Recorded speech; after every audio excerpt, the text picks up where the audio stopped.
Good morning, students. Today we will discuss on the chapter Economic Reform. This chapter is very important for all of you. In this chapter, there are three topics: liberalization, privatization, and globalization. But firstly, हमें ये जानना है कि ये topic, ये lesson, ये chapter बनाया क्यों गया।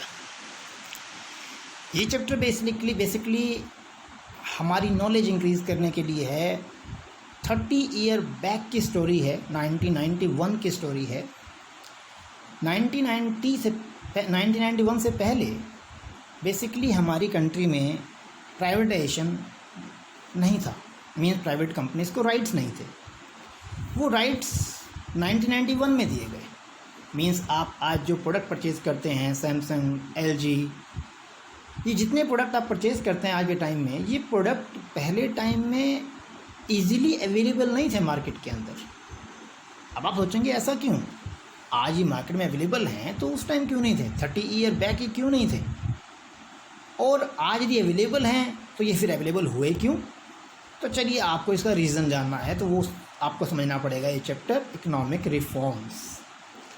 अब बात उठती है लिबरलाइजेशन, प्राइवेटाइजेशन का सिस्टम आया क्यों इंडिया के अंदर। तो टॉपिक स्टार्ट होता है नीड फॉर इकोनॉमिक रिफॉर्म से, कि इकोनॉमिक रिफॉर्म की, प्राइवेटाइजेशन की, लिबरलाइजेशन की, ग्लोबलाइजेशन की नीड क्यों हुई इंडिया के अंदर।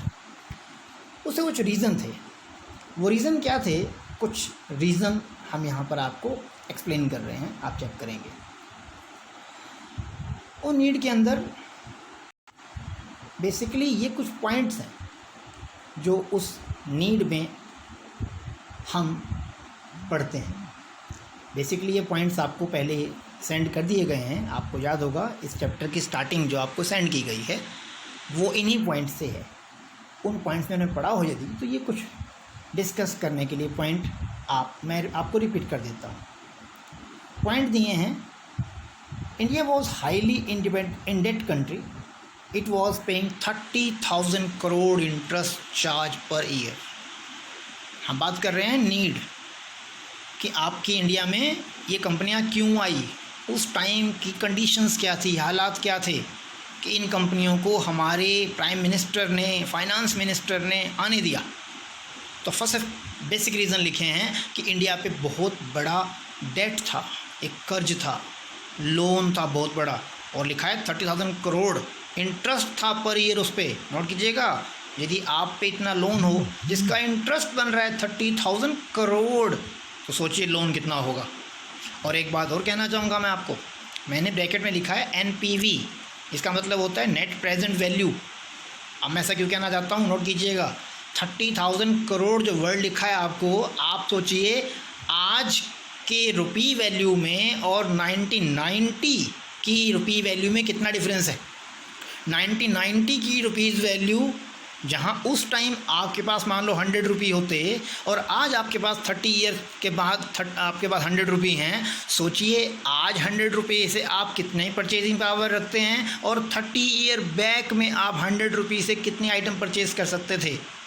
शायद आपको बात समझ में आएगी कि 30 ईयर पहले आप 100 रुपये से काफ़ी कुछ परचेज़ कर सकते थे, बट आज 100 रुपये से आप कुछ खास परचेज़ नहीं कर सकते। NPV, नेट प्रेजेंट वैल्यू कहते हैं इसको। बेसिकली अकाउंटिंग में काम आता है ये, आगे जा कर के BBA BCom में। NPV, नेट प्रेजेंट वैल्यू की रुपये की वैल्यू डिक्लाइन हो रही है हर ईयर में। चलिए, उसके अलावा foreign exchange reserve were only $1.8 billion which were sufficient for 3 week. Means उस टाइम हमारे पास फॉरेन एक्सचेंज करेंसी जो थी वो बहुत कम थी। इतनी कम थी कि आपके पास कुछ इंपोर्ट करना हो यदि आपको, तो जस्ट 3 वीक का टाइम था आपके पास। मीन्स 3 वीक के पास आपके सारे रिजर्व्स, आपकी फॉरेन करेंसीज ख़त्म हो जाती। ऐसे हालात थे उस टाइम 1990 में। फिर लिखा है India sold large amount of gold to Bank of England. India ने अपना बहुत सारा गोल्ड जो है वो इंग्लैंड को सेल कर दिया था। और आपको शायद मालूम होगा करेंसी की वैल्यू गोल्ड पे चलती है, और जब आप सारा गोल्ड किसी और को ही दे रहे हैं तो आपकी करेंसी की वैल्यू क्या बचेगी। तो मैं जस्ट ये रिपीट कर रहा हूँ क्योंकि ये ऑलरेडी मैं आपको भेज चुका हूँ पहले। आप प्लीज़ इनको पहले एक बार रीड कर लीजिएगा। ये वो सिचुएशंस थी जिनके कारण आपकी कंट्री में जो है ये लिबरलाइजेशन, प्राइवेटाइजेशन, ग्लोबलाइजेशन आया। तो हम इसकी बात फ़िलहाल डिस्कस ज़्यादा नहीं करते क्योंकि ये टॉपिक आपको मैं भेज चुका हूँ। आगे ले चलता हूँ आपको। अब एक छोटी सी बात ज़रूर आपको मैं लास्ट पे भेजी है, वो ये थी, फॉर अवेलिंग द लोन, यदि आप इंडिया को लोन चाहिए था तो क्या होना था। IMF, इंटरनेशनल मॉनेटरी फंड जो हैं, and World Bank expected India to, expect कर रहे थे इंडिया से, मीन्स वो बैंक इंडिया को लोन तो देना चाहते थे, बट वो इंडिया से क्या एक्सपेक्ट कर रहे थे कि कब लोन देंगे आपको हम। वो कहता है 3 पॉइंट्स थे जो वर्ल्ड बैंक चाहता था इंडिया से। Number 1, liberalisation and open up the economy by removing restrictions on private sector। Means सबसे पहले तो वर्ल्ड बैंक चाहता था कि इंडिया क्या करे, अपनी इकोनॉमी को लिबरलाइज करे, और लिबरलाइज करके अपनी इंडिया को ओपन कर दे सभी कंट्रीज़ के लिए कि किसी भी रिस्ट्रिक्शन के बगैर ऑलरेडी उनका गुड्स यहाँ पर क्या हो जाए, इंपोर्ट हो जाए। तो रिस्ट्रिक्शन हटाना एक बहुत बड़ा जो है, बहुत बड़ी कह लीजिए शर्त रखी वर्ल्ड बैंक ने इंडिया के सामने। सेकंड शर्त क्या रखी, reduce the role of the government in many areas. Second शर्त वर्ल्ड बैंक ने रखी कि गवर्नमेंट ऑफ इंडिया को क्या करना पड़ेगा, काफ़ी एरिया में अपना जो रोल है वो कम करना पड़ेगा, मीन्स प्राइवेटाइजेशन करना पड़ेगा, ऐसे कह लीजिए प्राइवेटाइजेशन करना पड़ेगा। नोट कर लीजिएगा, ये वर्ल्ड बैंक कह रहा है इंडिया को कि हम आपको लोन तो दे देंगे, आप कर्जे में फंस गए हैं। 1990 की बात कर रहा हूँ ना, तो उस टाइम हम कर्जे में फंस चुके थे। तो वर्ल्ड बैंक कहता है हम कर्जा तो दे देंगे आपको, लोन तो दे देंगे जी आपको, बट आपको क्या करना पड़ेगा, आपको ये कंडीशंस हमारी माननी पड़ेंगी। लास्ट पॉइंट भी ऐसे दिया हुआ है, remove trade restrictions. Trade restrictions जो आपने लगा रखी हैं काफ़ी सारी, हमने उन पे जो है कंपल्शंस लगा रखे थे, वो सब हटानी थी हमें। तो वर्ल्ड बैंक ने ये शर्तें रखी हमारे पे और हमने इन शर्तों को माना। India agreed to conditionality of World Bank and IMF, उनकी बातों को माना हमारे इंडिया ने, और हमने अपने यहाँ इकोनॉमिक रिफॉर्म 1991 अप्लाई कर दिया। तो सबसे पहले ये मीनिंग है आपका इकोनॉमिक रिफॉर्म का, क्या होता है, और ये सारे सेक्टर्स पे लगाया गया। ये आपको नोट्स ऑलरेडी भेजे जा चुके हैं। Okay, now 3 points. LPG बोला जाता है, न्यू इकोनॉमिक पॉलिसी जो आप वर्ड यूज़ करते हैं उसको LPG कहते हैं। L for liberalisation, P for privatisation and G for globalisation. तो इनके ऊपर अब हमारे टॉपिक्स आगे बढ़ते हैं। तो फर्स्ट टॉपिक आता है मीनिंग ऑफ लिबरलाइजेशन। लिबरलाइजेशन क्या था? Liberalisation means removing all unnecessary controls and restrictions like permit, licence and etcetera impose by the government. मैंने पहले समझाया आपको वर्ल्ड बैंक क्या चाहता था। वर्ल्ड बैंक चाहता था कि आप अपने यहाँ ये सारे के सारी जो प्रॉब्लम्स हैं, परमिट देना, लाइसेंस, इन्हें क्या करो, हटाओ। उसके लिए गवर्नमेंट ने क्या क्या रेगुलेशन पास किए। फर्स्ट था इंडस्ट्रियल लाइसेंसिंग। तो गवर्नमेंट भी कुछ किया। देखो गवर्नमेंट ने क्या किया, फिर गवर्नमेंट ने तो लोन लेना ही था, फंस चुकी थी इंडियन गवर्नमेंट, तो अल्टीमेटली लोन लेने के लिए तो उनको ये जो कंडीशन माननी थी। तो फर्स्ट थी इंडस्ट्रियल लाइसेंसिंग। इंडस्ट्रियल लाइसेंस बढ़ाना शुरू कर दिया।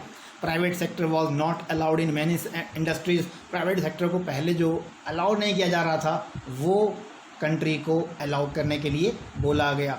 सम goods could be produced only in small scale industries, जो बनाए जाते थे उनको भी अब आगे बनाने के लिए बोला जा रहा था। Price control and control on distribution of selected industrial product, इन पे भी प्राइस कंट्रोल जो है वो थोड़ा सा लीनियंट करना पड़ा। इंपोर्ट पॉलिसी थोड़ी सी चेंज करनी पड़ी। फॉरेन एक्सचेंज कंट्रोल भी चेंज करना पड़ा। Restriction on investment by big business house भी हमें सेट करना पड़ा। और उसके अफेक्ट्स क्या आए हैं मैं आपको दिखाता हूँ। जब गवर्नमेंट पहले काम करती थी तो क्या प्रॉब्लम्स आती थी, मतलब पहले 1990 से पहले क्या प्रॉब्लम आती थी। फर्स्ट थी कंजम्पशन डिले। कंजम्पशंस की डिले होती थी, लोग यूज़ नहीं करते थे प्रोडक्ट्स को, परचेजिंग पावर नहीं थी तो कंजम्पशन कम होती थी। इनएफिशिएंसी, जो पब्लिक सेक्टर था, गवर्नमेंट सेक्टर था, वो बेसिकली पूरा का पूरा एफिशिएंट नहीं था, इनएफिशिएंसी थी गवर्नमेंट सेक्टर के अंदर। देन लॉसेस बहुत ज़्यादा हो रहे थे गवर्नमेंट सेक्टर को, तो मजबूर थी गवर्नमेंट भी, और अल्टीमेटली उनको ये लिबरलाइजेशन प्राइवेटाइजेशन करना ही था। हाई कॉस्ट इकोनॉमी, हमारी इकोनॉमी बहुत हैवी एक्सपेंडिचर से जो है वो गुजर रही थी, तो अल्टीमेटली हमें एलपीजी लाना पड़ा। अब उसके बाद जो है हमारे पास लिबरलाइजेशन के मेज़र्स आते हैं। मेज़र में इंडस्ट्रियल सेक्टर रिफॉर्म्स एंड उसके बाद इनकी कुछ वर्डिंग्स हैं, किस किस सेक्टर पे जो है लाइसेंस हटाया गया, और इसके बाद उस रिफॉर्म्स में किन किन में पब्लिक सेक्टर को कम किया गया, और MRTP एक्ट को भी ख़त्म कर दिया गया, और उसे ख़त्म करने के बाद नेक्स्ट एक्सपेंशन दिया गया प्रोडक्शन कैपेसिटी को बढ़ाने के लिए।